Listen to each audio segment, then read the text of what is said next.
제주항공 여객기 참사가 일어난 지 닷새째 경찰 수사본부가 압수수색을 집행하고 있습니다. 오늘 오후에는 소유자가 확인된 희생자 유류품을 유가족에게 인계할 예정입니다. 현장에 나가 있는 취재기자 연결해 보도록 하겠습니다. 표정우 기자. 네, 전남 무안국제공항입니다. 네, 압수수색이 몇 시에 시작됐습니까? 네, 제주항공 여객기 사고 수사본부는 오늘 오전 9시부터 제가 있는 이곳 무안국제공항 담당 부서와 관제탑 등에 대해서 압수수색 영장을 집행하고 있습니다. 압수수색 대상에는 부산지방항공청 무안출장소와 제주항공 서울사무소도 포함돼 모두 3곳입니다. 법원이 발부한 압수수색 영장에 명시된 혐의는 업무상 과실치사상이며 피의자 신분으로 입건된 사람은 아직 없습니다. 그동안 경찰은 희생자 신원 확인과 DNA 분석에 주력해 왔는데요.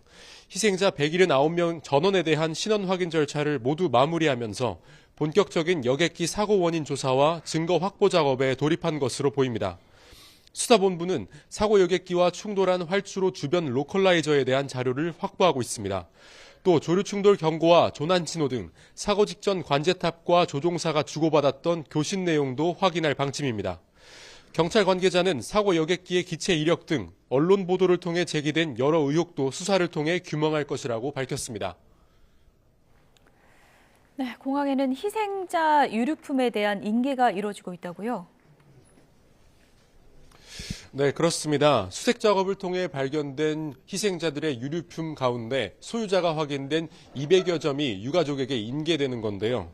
오늘 낮 12시부터 유가족이 이곳에서 버스를 타고 유류품이 보관되는 사고 관리 창고로 이동해서 이루어지고 있습니다.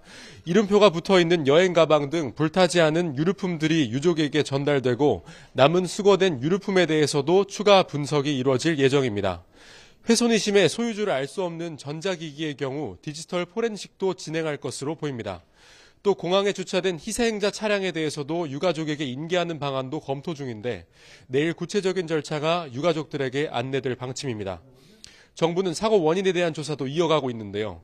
사고 여객기의 비행기록 장치와 음성기록 장치를 분석하는 데 집중하고 있습니다. 비행기록 장치는 항공기의 마지막 25시간 동안의 모든 움직임이 기록된 핵심 장치입니다. 국내 사고조사위원회는 연결 커넥터가 분실돼 자료 추출에 실패했고 미국 교통안전위원회에 보내 분석할 것이라고 밝혔습니다. 다만 음성기록 장치의 경우 비교적 온전한 상태에서 어제부터 추출된 정보를 음성 파일로 변환하는 작업이 시작됐습니다.